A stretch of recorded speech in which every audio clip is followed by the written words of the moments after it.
All right, we are live. You see it on my timeline? I do. Perfect. I'm going to give it a retweet on the Lazio account.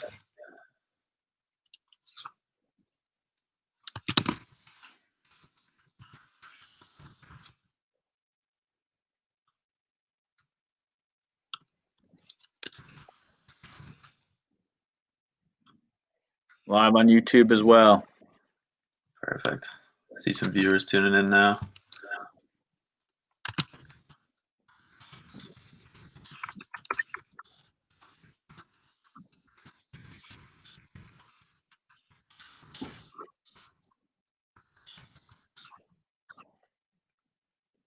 Lots to talk about. So we've got a few people in here. Just going to wait for a few more.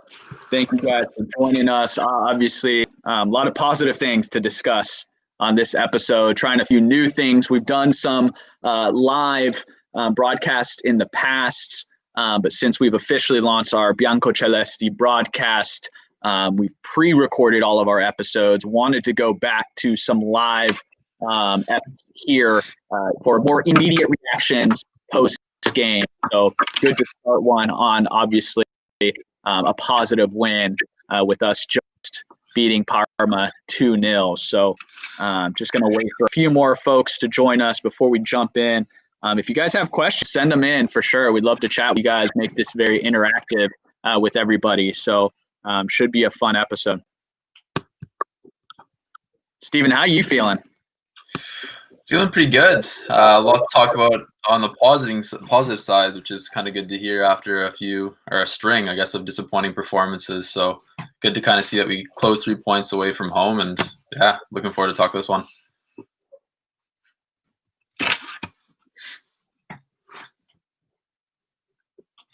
What do you think, Steven? You want to get this started, or? Yeah, might as well. Okay. Cool. So we'll keep kind of the format, try and keep it in line with some of the stuff we've done. But, coming off of a 2-0 win, could have been quite nearly, there's still some matches to be played, but, Steve and I were chatting quite nearly just a perfect weekend with Roma and Inter dropping points. Napoli was on the verge of dropping points, but a 90th minute winner from them ended up sealing things. So unfortunately, weren't able to close the gap. But, want to kick this off, Steven, 3 words or less to describe this performance and this match against Parma. What do you got? I got return to form. That's what I kind of think of in this game, because honestly, I was texting you throughout this game as well on WhatsApp, and I'm kind of looking at this Lazio, seeing like the creativity's there, the kind of calmness and composure is there. It kind of looked like the Lazio that we had seen before the restart. Just finally good to see, because we've missed that for so many different months now. So definitely good to see us return to form. Yeah, I had pre-COVID Lazio, so same thing it was, and even prior to us scoring the goals, I had tweeted, that the opportunities were mounting. We've just got to bury them, be a little bit more clinical. But this is exactly what we saw from Lazio last season. Beautiful link-up play, beautiful build-up. On the counter, just as deadly as can be, and really creating chances. We know, it has been an issue for Lazio when it comes to being clinical.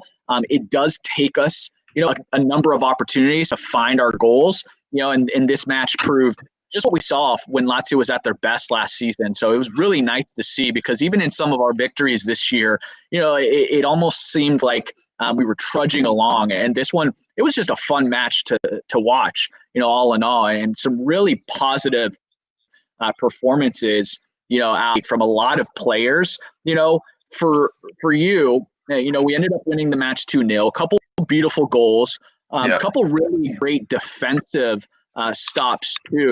Where do you think the match was won? Where was that key moment for you?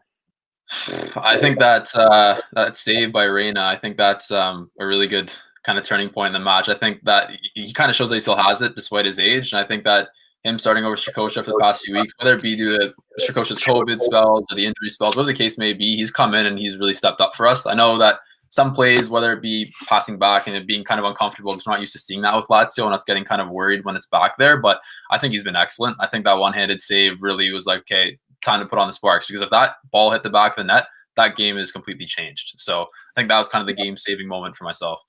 Yeah, I think you and I are in perfect synergy right now because that's what I had as well. And I mentioned obviously we had some really nice goals. At the end of the day, the goals are what's going to win the match. But the tipping point when Reyna made that save, everything changed. Obviously, we know when things go wrong, Lazio sometimes has a tendency to put their heads down, and obviously games can change that way.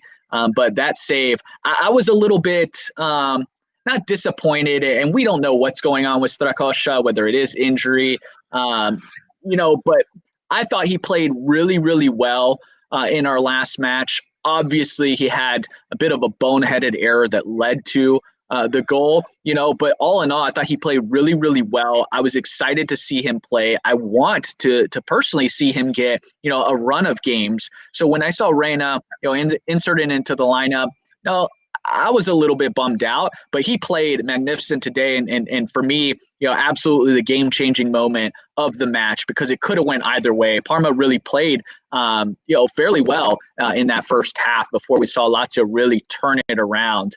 And I mentioned lots of players played really well. Had we have lost the game, I was honestly going to have a difficult time choosing somebody that just flat out didn't play well, that we were going to throw in the spazzatura today. So unfortunately won because there was a lot of players to highlight. I mentioned a few at halftime who really stood out to me, those being Luis Felipe, first of all, was an absolute rock. And I want to spend some time talking about him before we choose who our game changer was, who's going to get the Bottiglia di Champagne today as our most important, our MVP player for the match. But I want to highlight Luis Felipe because he absolutely was crucial for us, made some really game-saving tackles. His signature slide tackle, which I love, to me harkens back to a lot of the center back and defensive plays we saw in Serie A in the 90s. He's willing to risk it all, and more often than not, he's winning those tackles. And I think today we saw him at his absolute best, which can also be frustrating for us Laziali because we know how good he is.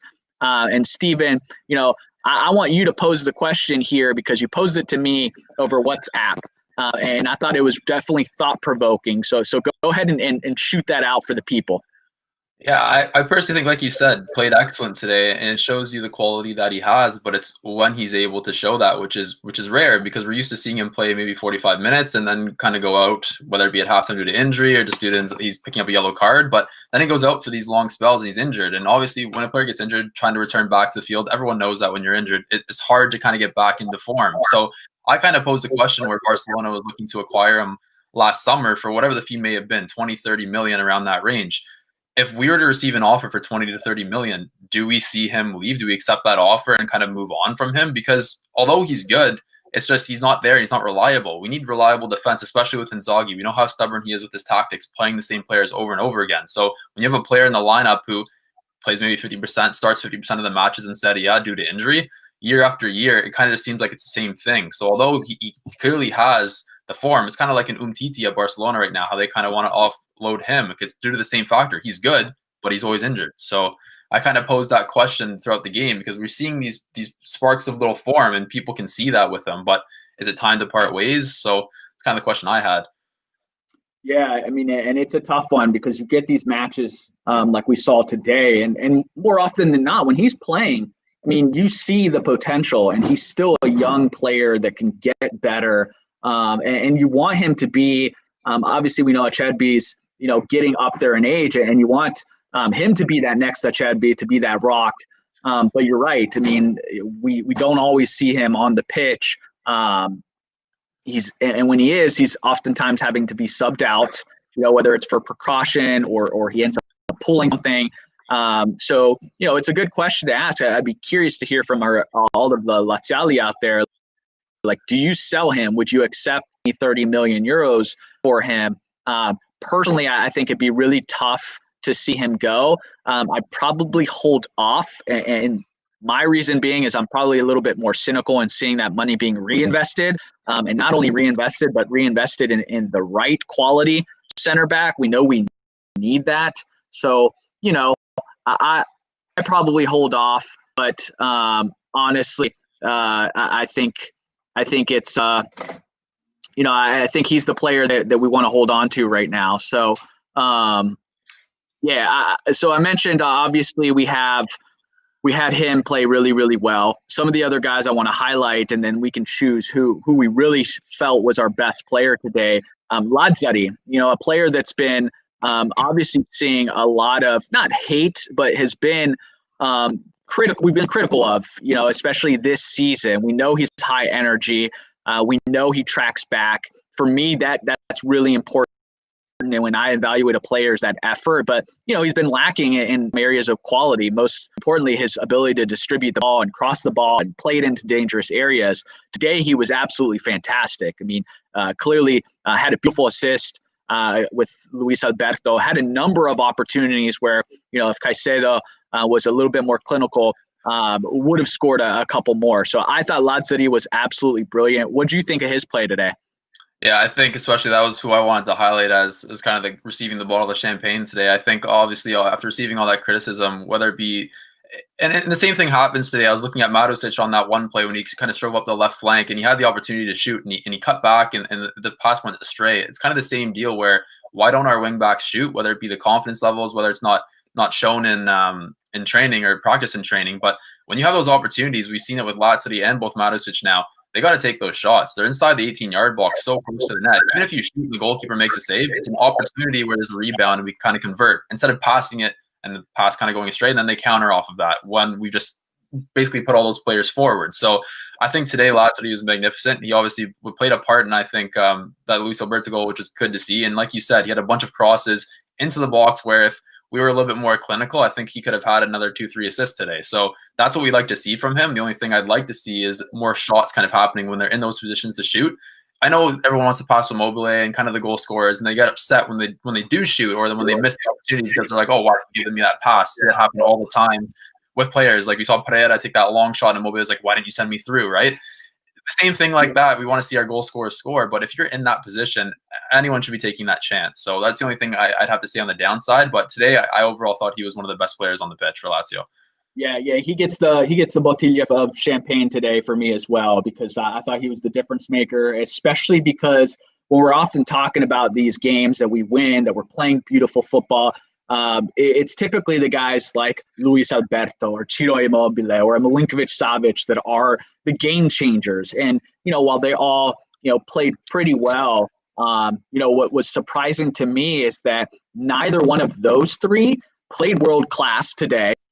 And Ciro missed a chance, a couple that I thought, again, those opportunities. And Milinkovic-Savic controlled really, really well. I thought he played much better in the second half.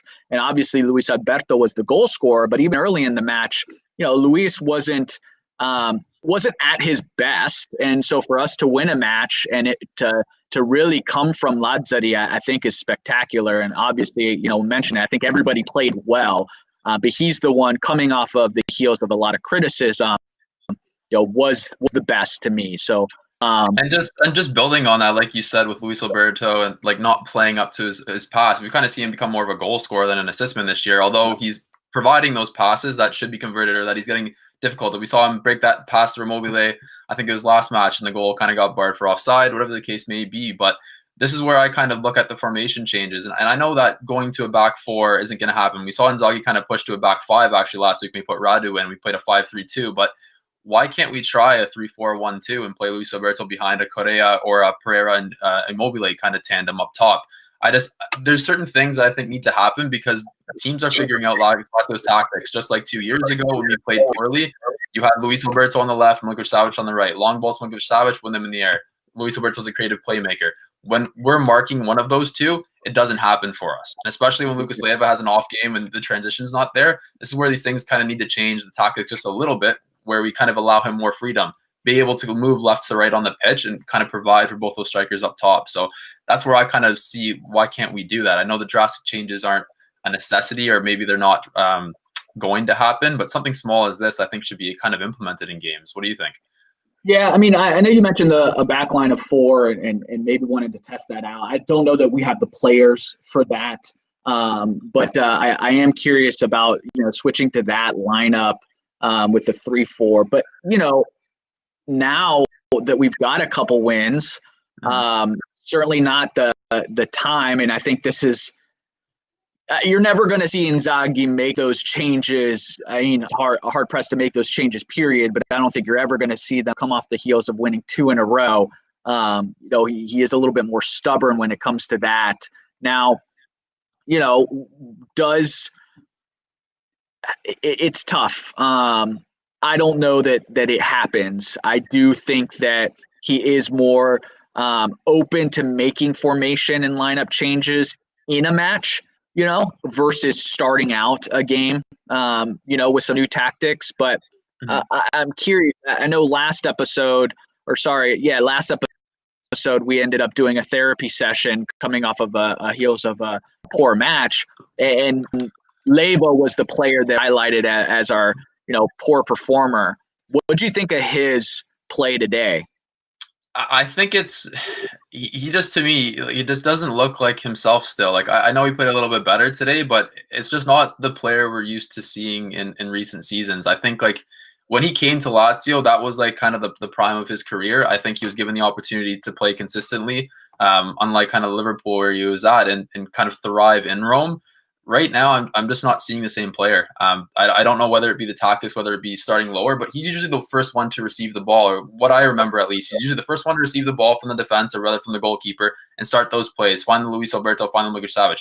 That's not happening now, and I'm seeing other players mark him, and they're very tight to him because obviously Lazio's trying to play out of the back, so a lot of the opposition's players are pressing onto Lazio's 18-yard box. When that happens, it's kind of a risky play because that one wrong turn, that one wrong pass, that's it. Like, they're able to counter and usually convert off that. We've seen it happen so often, right? So I don't know whether it be the different tactics or whether he's not touching the ball as much, but it's just not – I'm not seeing him in a game. Usually we're used to seeing him be that rock in the central midfield, that transition player.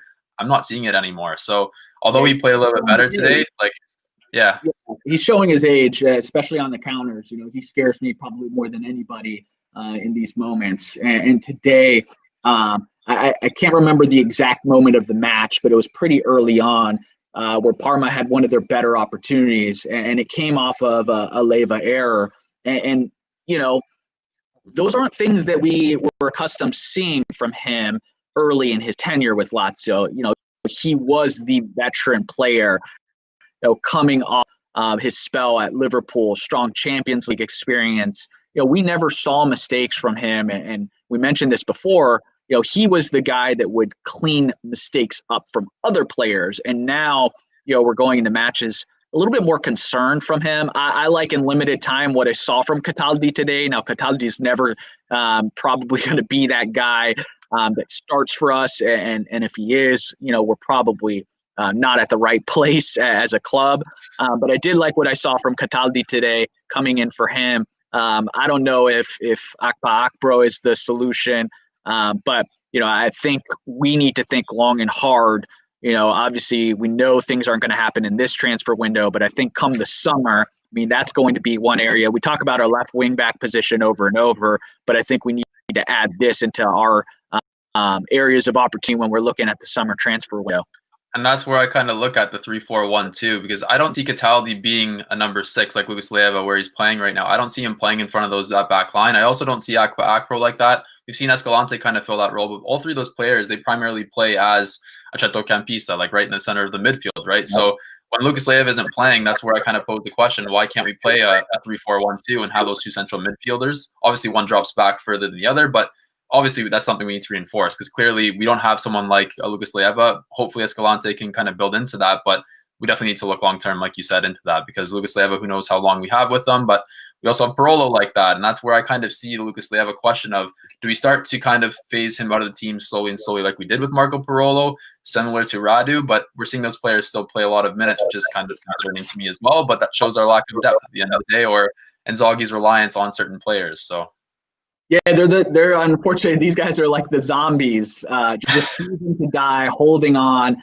They've got more lives than a cat. I mean, we've tried to transition from Radu forever, and credit to him, been an absolute warrior for this club, and still continues to be a better option than most. And look, we see what's happening with Lulic right now. Like, he's probably going to be our solution, at that left wing back position. We'll see. I mean, you can't count the guy out, but at this age, it's absolutely insane that we're still talking about the likes of Parolo, Lulic, and Radu still on this club. For a team that obviously is aspiring to be a fixture in Champions League. So a little bit worrisome, but obviously want to keep things positive today. And we are heading into a massive Derby della Capitale here next week. What do you hang your hat on this match, especially with an eye towards Roma here? Hang your eye on, I think, overall his performance. And I think, like you said, back-to-back victories. I think we played very well today. I think we're trying to looking for that game where we saw the old Lazio. We've been waiting for that. And I think today we saw that. It's kind of hard to criticize players. We look at maybe a Lucas Leiva where we're kind of disappointed, but I don't think anyone played primarily poorly today. I think everyone had a good, overall it was a good performance. So I think they need to take this, especially on the hat of their 121st birthday, and kind of carry that into the Derby della Capitale fixture. And we need to destroy Roma. And at the end of the day, we need to win that game. That is going to be one of the most important. Although there might not be fans, I don't know what the situation is surrounding that right now, but I don't think there's going to be fans. It's going to be at Stadio Olimpico. It's your home field. You need to dominate that match. We need to send Roma, which will allow us to climb the table again. So need to win that match. Yeah, this is the one. Obviously, we know, we circle this fixture every single year, the 2 times that we're playing them. We know how much it means. This match has oftentimes meant more than even our standings in the table. This one kind of all encompasses it. This one has a direct impact. It looks like Roma is going to be, a team that we're going to be competing with if we want to finish in a top 4. Coming off of 2 wins, no better match than against them. And now at this juncture in the season, we've got to win this. I think this is it. We know there's a lot of games to be played, but you lose this one and it continues to widen the gap against the club that we are directly going to be competing for Champions League. Because I look at Juve,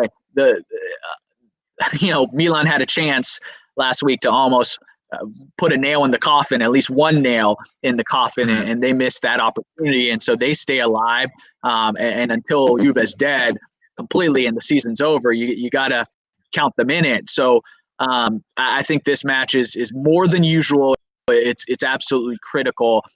And so for me, a couple things to hang the hat on is, how about a clean sheet? We know how rare those are. There wasn't any massive mistakes in this game for us to look back at. I think overall, obviously the scoreline's nice, but the gameplay was terrific. Seeing the synergy, the link-up play, the chances that were created really makes me optimistic. So heading into this match, we can be a little bit positive, but we know it all changes once the whistle blows in the Derby. So, we'll see what kind of team, we have going into that. And we've got to hope for, here 5 days of fitness from everybody, and that we don't have any COVID issue or any injuries in training. So, but overall, the link up was beautiful. I mean, that second goal that, between Immobile and Milinkovic, I mean, that little dink to set up Caicedo was absolute thing of beauty. And again, the clean sheet, never can downplay a clean sheet with Lazio, because we know how rare that is. So, Any final thoughts for you, Steven? I think final thoughts, on the negative side, I kind of want to mention the Akpa Akpro, because it seems that he's picking up too many yellow cards. I feel like within 5 minutes of him hopping on, I know he wants to jump in and get into the action, but I don't know how many yellow cards he has this season, but it feels like he has a ton. That's something we got to kind of be precautionary about, because if he's playing 20 minutes of a game and he's picking up a yellow in every single one of those games, it's going to be like he's going to miss a game, obviously, and then we're going to have to kind of it's going to be it's not a good thing that we have right now with him picking up those yellow cards. I know that we want to see him be active and live and he wants to jump into the game, but he's got to be careful with those. Like, obviously, if it's a chance for the opposition team, we've seen Lucas Leiva do it a million times where he just pulls his shoulder back, sure, but in the middle of the field, we're up 2-0. Like, there's no need to kind of cause a foul to pick up a yellow card. It's not needed. And some of them are harsh, I kind of feel, because the referee knows he just jumps in. But like, do you attribute that to his style of play, and regardless, he's a little bit of a reckless player? Do you attribute it to maybe the direction that he's given from Inzaghi? Obviously, coming off the bench, he needs to be a little bit of a spark plug.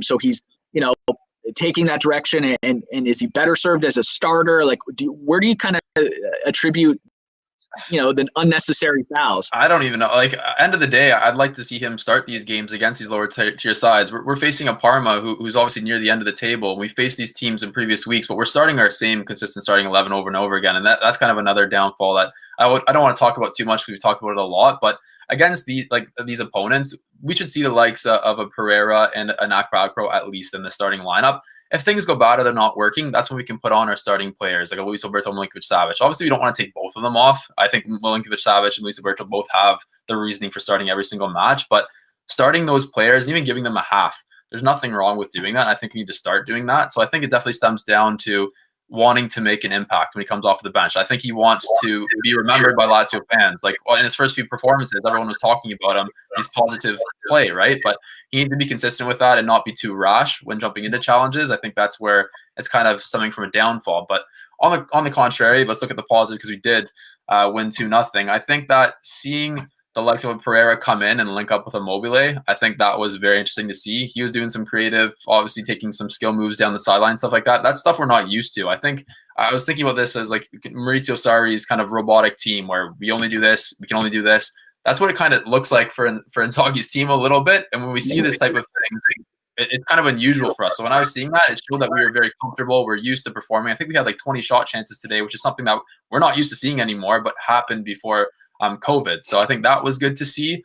And I think having the likes of a Javan Anderson coming off of the bench, who played last season and was like where did this guy kind of come from when we were trying to find someone for the left flank, seeing him kind of come in at the end of this match makes me pose two questions. Are we trying to get in minutes to find a home for him this January transfer window? Or is this also a solution where we're trying to play him because we know that Lulic isn't going to be the player that he was? So that's kind of like another good thing to see, but it also poses a few questions. But those are my kind of final thoughts on this game.